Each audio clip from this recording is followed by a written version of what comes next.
اسے جانتے ہیں ہم بڑا اپنا دشمن، ہمارے کرے عیب جو ہم پہ روشن، نصیحت سے نفرت ہے ناصح سے انبن، نصیحت سے نفرت ہے ناصح سے انبن، سمجھتے ہیں ہم رہنماؤں کو رہزن، یہی عیب ہے سب کو کھویا ہے جس نے، یہی عیب ہے سب کو کھویا ہے جس نے، ہمیں ناؤ بھر کر ڈبویا ہے جس نے۔ عزیزان گرامی، محترم بزرگوں اور دوستوں، سماج کو سدھارنے کی اس وقت کوشش اور محنت زوروں پر ہے۔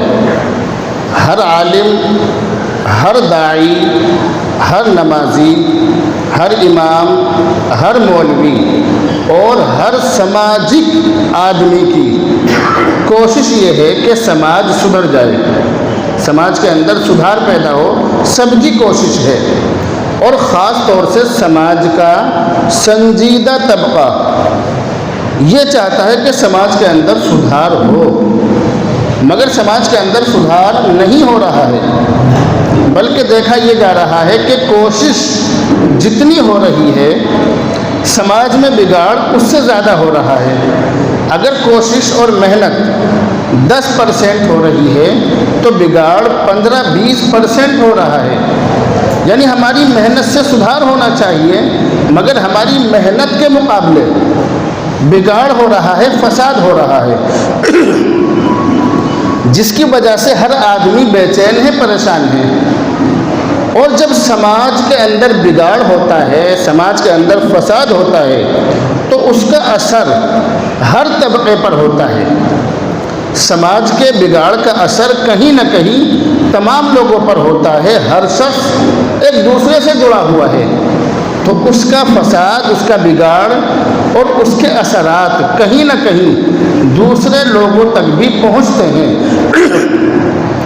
اگر ہم لوگ یہ سمجھیں کہ ہم مسجدوں کے اندر رہنے والے ہیں یا مدرسوں کے اندر رہنے والے ہیں یا ہم سماج سے کٹ کر رہ رہے ہیں، اس لیے ہمیں ٹینشن لینے کی ضرورت نہیں ہے، تو ایسا نہیں ہے، بلکہ ہم کتنے بھی کٹ جائیں، سماج سے ہم کتنی بھی دوری بنا لیں، مگر سماج کی طرف سے جو بگاڑ آئے گا اس سے ہم بھی نہیں بچ پائیں گے۔ سماج کے اندر بگاڑ ایسی چیز ہے، سماج کے اندر سدھار ہونا چاہیے، اس کے لیے کوشش ہو رہی ہے، ہوتی ہے، لیکن پریشانی کی بات اور پریشان کرنے والا سوال یہ ہے کہ سماج کے اندر آخر سدھار کیوں نہیں ہو رہا ہے؟ یہ جو سوال ہے یہ ہمیں پریشان کرتا ہے، ہمارے ذہنوں کے اندر یہ بات آتی ہے کہ آخر سماج کے اندر سدھار کیوں نہیں ہو رہا ہے؟ آپ کے ذہنوں میں بھی آتی ہوگی، کیونکہ اب سے پہلے تبلیغی جماعت جتنی اب محنت کر رہی ہے یا جتنی اب پھیلی ہوئی ہے، اب سے پہلے اتنی پھیلی ہوئی نہیں تھی۔ اسی طرح سے عالم، مولوی، مفتی، حافظ جتنے اب ہیں اب سے پہلے اتنے نہیں تھے، مدرسے جتنے اب ہیں اس سے پہلے اتنے نہیں تھے۔ دین کی محنت، دین کی کوشش جتنی پہلے تھی، جتنی اب ہے، پہلے اتنی نہیں تھی۔ یہ سب کچھ ہو رہا ہے، ساری محنت ہو رہی ہے، ساری کوشش ہو رہی ہے، مگر سدھار نہیں ہو رہا ہے، سدھار نہیں ہو رہا ہے۔ یہ سوچنے والی بات ہے۔ وجہ یہ ہے کہ جو دعوت دینے والے لوگ ہیں، جو سدھار کرنے والے لوگ ہیں، پہلے وہ سدھر جائیں تو سماج اور سماج کے لوگ ہماری طرف کھینچے چلے آئیں گے۔ اصل سب سے بڑی کمی تو ہمارے اندر ہے، دعوت دینے والوں کے اندر، یعنی بیان کرنے والوں کے اندر۔ میں اپنے بارے میں کہوں گا، ہم لوگوں کے اندر سب سے زیادہ کمی ہے۔ اگر ہم سدھر جائیں گے تو عوام سدھر جائے گی۔ اللہ کے نبی علیہ الصلوۃ والسلام نے سماج کے سدھارنے والوں کے لیے اور سماج کے ہر انسان کے لیے ایک بہت اچھا نسخہ بتلایا۔ اللہ کے نبی نے حدیث کے اندر فرمایا، المؤمن مرآۃ المؤمن والمؤمن اخو المؤمن، کہ ایمان والا ایمان والے کے لیے آئینہ ہے، شیشہ ہے۔ جیسے شیشہ ہوتا ہے، آئینہ ہوتا ہے جس میں ہم اپنا چہرہ دیکھتے ہیں، اسی طرح سے ہر مومن، ہر ایمان والا، ہر مسلمان اپنے مسلمان بھائی کے لیے آئینہ اور شیشہ ہے۔ اب آدمی پریشان ہے، سوچ رہا ہے کہ اللہ کے نبی نے ایمان والے کو شیشہ کیوں کہا، آئینہ کیوں کہا؟ ہم ایک دوسرے کے لیے آئینہ ہیں، اللہ کے نبی نے ایسا کیوں کہا؟ تو اس کی تشریح کرتے ہوئے شارح حضرات نے، علماء کرام نے یہ فرمایا ہے کہ جو کام شیشے کا ہے ایک مومن کو دوسرے مومن کے ساتھ وہی کام کرنا چاہیے۔ جو کام آئینے کا ہے اور شیشے کا ہے، ایک مومن کو دوسرے مومن کے ساتھ وہی کام کرنا چاہیے۔ شیشے کا کام کیا ہے؟ اللہ کے نبی نے ایمان والے کو آئینے سے، شیشے سے مثال کیوں دی؟ شیشے کی طرح کیوں کہا؟ یہ سمجھنے والی بات ہے۔ مومن کو، مسلم کو، ایمان والے کو یہ بات سمجھنی چاہیے کہ آخر اللہ کے نبی نے اسے یہ کیوں کہا کہ ایک مومن دوسرے مومن کے لیے آئینہ ہے۔ المؤمن مرآۃ المؤمن، آئینے کی طرح نہیں کہا بلکہ کہا کہ آئینہ ہے، ڈائریکٹ، کہ شیشہ ہے۔ جو کام شیشے کا ہے وہی کام مومن کا ہے۔ شیشہ بے داغ ہوتا ہے، شیشے پر کوئی داغ نہیں ہوتا۔ جیسے ایک شاعر نے کہا، عمر بھر یہی غلطی کرتے رہے غالب، عمر بھر یہی غلطی کرتے رہے غالب، دھول چہرے پہ تھی آئینہ صاف کرتے رہے، ہے نا، یہ شعر ہے۔ تو جو آئینہ ہوتا ہے، شیشہ ہوتا ہے، شیشہ بے داغ ہوتا ہے، شیشے کے اندر داغ نہیں ہوتا، شیشے کے اندر داغ نہیں ہوتا، شیشہ بے داغ ہوتا ہے۔ یہی کام ہے مومن کا، ایمان والے کا کام یہی ہے کہ ایمان والا بے داغ ہو، ایمان والے کے اندر کوئی داغ نہ ہو، یہ کام ہے ایمان والے کا۔ اب جب ایمان والے کے اندر داغ ہوگا، ایمان والے کے اندر کمی ہوگی، اگر میں آپ کو سمجھاؤں اور میرے اندر کمی ہو تو میں آپ کو سمجھا نہیں پاؤں گا، میں آپ کو سمجھا نہیں سکتا، اور اگر سمجھاؤں گا تو آپ میری بات نہیں مانیں گے۔ یہی کام ہے آئینے کا اور شیشے کا۔ مہتا بھائی دیکھ لینا، آئینے کا اور شیشے کا یہی کام ہے۔ آپ میری طرف دھیان دو، یہ سب کام ہوتے رہتے ہیں، یہ الیکٹرانک چیز ہے، اس میں کمی بیشی ہوتی رہتی ہے، آپ میری طرف دھیان دیں۔ شیشے کا کام کیا ہے؟ شیشے کا کام ہے سامنے والے کو، شیشے کی پہلی خصوصیت یہ ہے کہ اس کے اندر داغ نہیں ہوتا ہے۔ مومن بھی ایسا ہی ہونا چاہیے، ایمان والا بھی ایسا ہی ہو کہ ایمان والے کے اندر کوئی داغ نہ ہو، ایمان والے کا دل حسد سے، کینے سے، تکبر سے اور بغض سے پاک ہو، یہ ایمان والے کے لیے ضروری ہے۔ تو جس طرح سے شیشہ بے داغ ہوتا ہے، ایمان والا بھی اسی طرح سے بے داغ ہونا چاہیے۔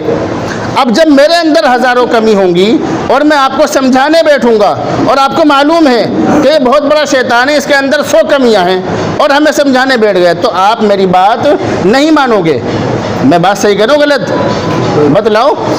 ہاں، تو سمجھانے والا جو ہے، جو دوسروں کو سمجھا رہا ہے، تبلیغ کر رہا ہے، دین کی بات پہنچا رہا ہے، پہلی بات یہ ہے کہ خود وہ اس چیز پر عمل پیرا ہو، عمل کرنے والا ہو، تب جا کر اس کی بات میں اثر ہوگا۔ پہلی بات تو یہ دھیان رکھیں۔ دوسری بات، اس کے بارے میں اللہ کے نبی علیہ الصلوۃ والسلام کی ایک مشہور حدیث ہے کہ حضرت انس رضی اللہ تعالی عنہ بیان فرماتے ہیں کہ ایک مرتبہ ہم اللہ کے نبی علیہ الصلوۃ والسلام کے پاس بیٹھے ہوئے تھے، اچانک اللہ کے نبی نے فرمایا کہ اس دروازے سے جو آدمی اندر آئے گا وہ جنتی ہے۔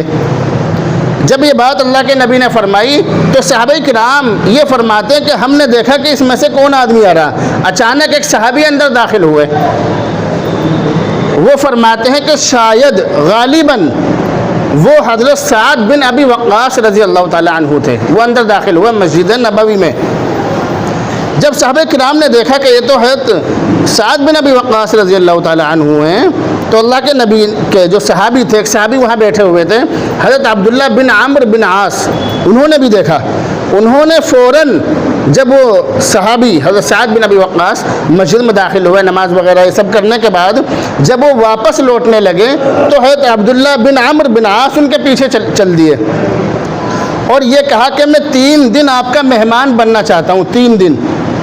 انہوں نے کہا ٹھیک ہے بن جاؤ، مجھے کوئی ٹینشن نہیں ہے، آپ مہمان بنو۔ حضرت عبداللہ بن عامر بن عاص 3 دن حضرت سعد بن ابی وقاص کے مہمان بنے۔ اللہ کے نبی نے فرمایا تھا حضرت سعد بن ابی وقاص کے بارے میں کہ یہ آدمی جنتی ہے، بات سمجھو دھیان سے، کہ یہ آدمی جنتی ہے، اللہ کے نبی نے فرمایا۔ تو حضرت عبداللہ بن عامر جو ایک صحابی ہیں، وہ یہ دیکھنا چاہتے تھے کہ آخر ان کا ایسا کون سا عمل ہے جس کی وجہ سے اللہ کے نبی نے انہیں جنتی فرمایا، ایسا کون سا عمل ہے، یہ دیکھنے کے لیے 3 دن رکے ان کے گھر میں۔ لیکن انہوں نے دیکھا کہ یہ تو کوئی خاص عمل نہیں کر رہے، بس 5 وقت کی نماز پڑھ لیں اور لیٹتے وقت تھوڑا بہت اللہ کا ذکر کر لیا، رات میں آنکھ کھلی تو اللہ کا نام لے لیا، بس اس طرح کا عمل تھا نارمل جیسے عام لوگ کرتے ہیں۔ اس کے اندر کوئی ایسا عمل نہیں تھا کہ جس کی وجہ سے اللہ کے نبی نے جو کہا کہ جنتی ہیں، وہ دیکھنا چاہتے تھے کہ کس عمل کی وجہ سے جنتی ہیں۔ یہ صحابی اس جنتی صحابی کو دیکھنا چاہتے تھے کہ اللہ کے نبی نے انہیں جنتی آخر کیوں کہا۔ آپ بات سمجھ لو، وہ کوئی بڑا عمل نہیں کرتے تھے، صرف 5 ٹائم کی نماز پڑھتے تھے، قرآن شریف وغیرہ یا جو چیز اللہ نے توفیق دے دی بس وہ کر لیا کرتے تھے، لیکن اللہ کے نبی کہہ رہے ہیں کہ جنتی ہے۔ تو انہوں نے 3 دن کے بعد یہ کہا کہ میں آپ کے پاس اس لیے رکا تھا کہ اللہ کے نبی نے آپ کو جنتی کہا، میں آخر یہ دیکھنا چاہتا تھا کہ آخر آپ کا کون سا عمل ہے، مگر مجھے کوئی خاص عمل آپ کا نظر نہیں آیا جس کی وجہ سے میں آپ کو جنتی سمجھوں۔ اب آپ خود بتلاؤ کہ آپ ایسا کون سا عمل کرتے ہو جس کی وجہ سے اللہ کے نبی نے آپ کو جنتی کہا۔ یہ بات انہوں نے کہی تو انہوں نے کہا حضرت سعد بن ابی وقاص نے کہ اگر اللہ کے نبی نے مجھے جنتی کہا ہے تو یہ میرے لیے خوش قسمتی کی بات ہے، خوش نصیبی کی بات ہے، لیکن میرا ایسا کوئی عمل نہیں ہے کہ جو بہت بڑا ہو، لیکن ہاں ایک عمل ہے، وہ عمل یہ ہے کہ میں اپنے دل میں کسی بھی مسلمان کی طرف سے حسد اور بغض نہیں رکھتا ہوں، صرف اس وجہ سے اللہ کے نبی نے مجھے جنتی کہا۔ بتلانے کا مقصد یہ ہے کہ اللہ کے نبی نے حدیث کے اندر یہ فرمایا ایک مومن دوسرے مومن کے لیے آئینہ اور شیشہ ہے، تو آئینے کا کام یہ ہے کہ وہ بالکل بے داغ ہوتا ہے، اس کے اندر داغ نہیں ہوتا۔ مومن کے اندر بھی داغ نہیں ہونا چاہیے، ایمان والے کا دل صاف ہونا چاہیے، سب کی طرف سے ہر وقت ہمیشہ صاف رہنا چاہیے، کیا معلوم کب اللہ کی طرف سے بلاوا آ جائے، اس لیے ہر ایمان والے کو اپنا دل صاف رکھنا چاہیے۔ دوسری بات، شیشے کا اور آئینے کا کام یہ ہوتا ہے کہ وہ آپ کی برائی آپ کو ہی بتلائے گا۔ اگر میرے اندر برائی ہے اور میں شیشے کے سامنے کھڑا ہو جاؤں، آئینے کے سامنے کھڑا ہو جاؤں، تو آئینہ اس گھر میں موجود تمام لوگوں کو نہیں بتلائے گا کہ اس آدمی کے چہرے پر داغ ہے، بلکہ صرف مجھ سے بتلائے گا۔ یہی کام ایک مومن کا ہونا چاہیے، ایک ایمان والے کا ہونا چاہیے کہ اگر اس کے اندر کمی ہے تو صرف اسی کو بتلائے کہ تمہارے اندر کمی ہے، پوری دنیا میں اس کا ڈھنڈورا نہ پیٹے، دوسروں کو بتلاتا نہ پھرے۔ ایمان والا اس بات کا دھیان رکھے، اگر اس کے اندر کوئی کمی ہے تو صرف اسی کو بتلائے۔ اس کے بارے میں نے کافی دن پہلے آپ کو ایک واقعہ بتلایا تھا، بہت مشہور واقعہ جو مجھے میرے استادوں نے بتلایا۔ وہ واقعہ میں نے آپ کو پہلے بھی بتلایا، آج پھر بتلا رہا ہوں کہ ایک بہت بڑے عالم دین ایک مسجد میں بیان کرنے کے لیے کسی جگہ پر، مسجد یا مدرسہ یا کسی مجمع میں بیان کرنے کے لیے گئے۔ جب وہ بیان کر کے فارغ ہوئے تو لوگوں نے ان سے مسافہ ملائے۔ انہوں نے یہ دیکھا کہ ایک صاحب ہیں، ان کا پاجامہ ٹخنوں سے نیچے، انہوں نے اپنی آنکھوں سے دیکھ لیا، ان بزرگ نے، عالم دین نے۔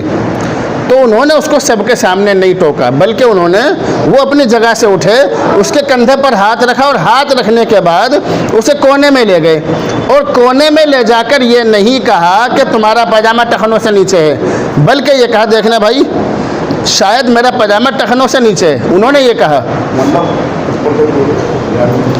کہ میرا پاجامہ ٹخنوں سے نیچے ہے، انہوں نے یہ کہا دیکھنا میرا پاجامہ شاید ٹخنوں سے نیچے ہے۔ اب جب اس آدمی نے دیکھا کہ ان کا پاجامہ تو ٹخنوں سے نیچے نہیں ہے، میرا ہی ہے، اس نے فوراً چپ چاپ اوپر کر لیا۔ باقی جو لوگ تھے انہیں پتہ نہیں چلا، چپ چاپ اوپر کر لیا، لیکن باقی لوگوں کی نظروں میں اس کی عزت بڑھ گئی۔ لوگوں نے یہ سمجھا کہ یہ جو آدمی ہے ان عالم دین کا بہت خاص آدمی ہے، ہم ان سے مسافہ ملانے کے لیے تڑپ رہے ہیں، ایک دوسرے سے آگے بڑھ رہے ہیں، اور یہ ان کا کوئی خاص آدمی ہے۔ یہ بتلاتے ہیں کہ اس نے ہمیشہ کے لیے توبہ کر لی، اس نے کبھی بھی اپنا پاجامہ ٹخنوں سے نیچے نہیں رکھا۔ میں یہ کہنا چاہتا ہوں کہ اگر وہ عالم دین اس آدمی کو بھرے مجمع میں ٹوک دیتے تو وہ ہو سکتا ہے کہ عالموں سے ہی نفرت شروع کر دیتا۔ پاجامہ تو ٹخنوں سے اوپر کرنا بہت بڑی بات ہے، وہ عالموں سے ہی نفرت کرنی شروع کر دیتا۔ اس لیے ہمیشہ اس بات کا دھیان رکھو کہ آپ جس کے اندر برائی ہو اسی کو بتلاؤ، سب کو مت بتلاؤ۔ یہ کام ہے آئینے کا اور شیشے کا، کہ شیشہ آئینہ اسی کو بتلاتا ہے جس کے اندر برائی ہے، پوری دنیا میں ڈھنڈورا نہیں پیٹتا ہے۔ آج کا زمانہ الٹا زمانہ چل رہا ہے، لوگ دوسروں کی ٹوہمیں پڑھتے ہیں، برائیاں تلاش کرتے ہیں کہ اس کے اندر آخر برائی کیا ہے تلاش کروں، اور برائی تلاش کرنے کے بعد پھر پوری دنیا میں اس کو بدنام کرتے ہیں۔ اگر ایسا کریں گے اس سے فساد پیدا ہوگا، فساد، اس سے سدھار پیدا نہیں ہو سکتا۔ اور آج ہمارے یہاں پر یہی برائی ہے کہ کسی کو اگر کسی کا کوئی عیب پتہ چل جائے، جب تک اس کے اس عیب کو پوری دنیا میں نہیں اچھال دیتے، جب تک اس عیب جس کو معلوم ہے اسے اس کی روٹی ہضم نہیں ہوگی۔ یہ حال چل رہا ہے ہمارے یہاں پہ۔ تو کوشش تو چل رہی ہے کہ اصلاح ہو، سدھار ہو، سماج سدھر جائے، مگر کام الٹے کر رہے ہیں، تو سماج کے اندر کبھی بھی سدھار پیدا نہیں ہو سکتا ہے۔ اللہ کے نبی کی حدیث میں نے آپ کے سامنے پڑھی کہ شیشے کا کام، اللہ کے نبی نے فرمایا ایک مومن دوسرے مومن کے لیے آئینہ اور شیشہ ہے۔ تو میں نے دو باتیں بتلائی کہ شیشہ بے داغ ہوتا ہے، اس پر کوئی داغ نہیں ہوتا۔ ہم اگر دوسروں کو سمجھا رہے ہیں، ہمارے اندر وہ خوبی ہونی چاہیے۔ میں خود بے نمازی ہوں اور دوسروں کو نماز کی تلقین کرتا رہوں تو دوسرے لوگ کبھی بھی نمازی نہیں بن سکتے۔ پہلے مجھے خود نماز پڑھنی پڑے گی، تب جا کر میں دوسروں کو نماز کی تلقین کر سکتا ہوں۔ دوسری بات، آئینہ اور شیشہ برائی اور داغ اسی کو بتلاتا ہے جس کے اندر برائی ہو، پوری دنیا کو نہیں بتلاتا۔ ہمارا کام یہ ہے اگر ہم کسی کے اندر برائی دیکھیں تو ہم اسی کو بتلائیں، بھائی تمہارے اندر ہم یہ کمی دیکھ رہے ہیں۔ کہنے کے طریقے ہوتے ہیں، کہنے کے انداز ہوتے ہیں۔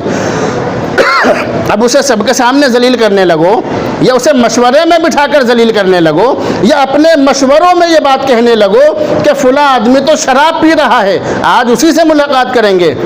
جب آپ نے اس کو پہلے ہی ذلیل کر دیا اور پہلے ہی آپ نے اس کو بدنام کر دیا، آپ اس سے سدھار کی امید نہ رکھیں۔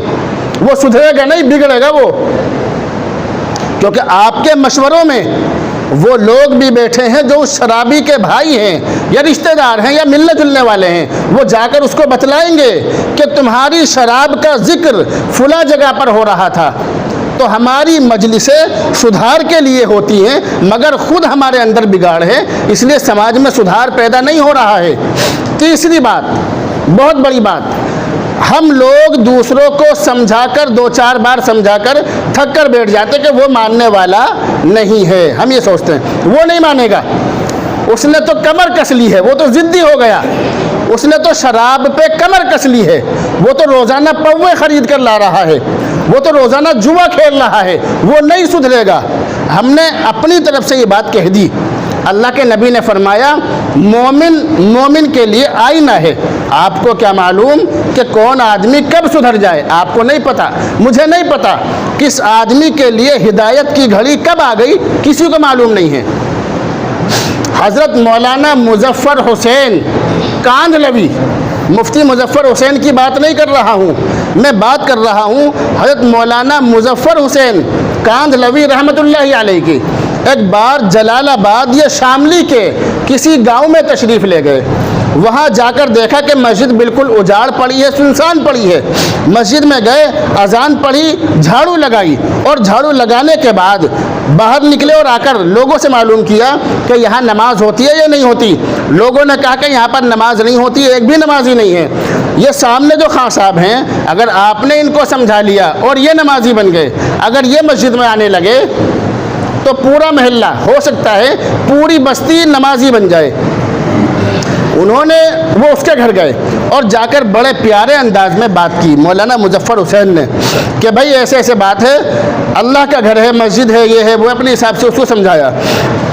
سمجھانے کے بعد یہ کہا کہ آپ مسجد میں آؤ، نماز پڑھو۔ وہ کہنے لگا کہ میں شرابی ہوں، زانی ہوں، میرے یہاں پر فاحشہ بدکار لڑکیاں رہتی ہیں، آپ سمجھو، میں یہاں پر وہ الفاظ نہیں بول سکتا، میرے یہاں پر وہ لڑکیاں رہتی ہیں، ناچ گانے کی محفلیں لگتی ہیں، میں اس کام کو، میں نماز پڑھ تو سکتا ہوں مگر وضو نہیں کر سکتا۔ وہ کہنے لگے کوئی بات نہیں، آپ وضو مت کرو۔ وہ کہنے لگا میں نماز تو پڑھ سکتا ہوں لیکن شراب نہیں چھوڑ سکتا۔ کوئی بات نہیں، شراب بھی پیتے رہو۔ میں نماز تو پڑھ سکتا ہوں مگر زنا کاری نہیں چھوڑ سکتا۔ کوئی بات نہیں، آپ نماز پڑھو، زنا کاری مت چھوڑو، کوئی بات نہیں۔ میں نماز تو پڑھ سکتا ہوں مگر یہ جو لڑکیاں میرے یہاں ناچتی ہیں اور جو جام کی محفلیں لگتی ہیں، میں یہ محفلیں ختم نہیں کر سکتا۔ انہوں نے کہا کوئی بات نہیں، آپ نماز پڑھو، سارے گناہ کے کام کرتے رہو، کوئی بات نہیں۔ اس سے کہہ کر اسے مسجد میں لے آئے اور مسجد میں لانے کے بعد اسے سمجھایا، پھر وہ واپس اپنے گھر چلے گئے۔ اور جب نماز کا وقت ہوا، ظہر کی نماز کا، ادھر یہ سجدے میں پڑ گئے اور دعا کرنے لگے، اے اللہ میرا کام صرف اس کو سمجھانے کا تھا، ہدایت دینے کا کام تیرا ہے، میرا کام صرف اس کو مسجد تک لانے کا تھا، باقی ذمہ داری تیری ہے، تو جانے، تیرا کام جانے۔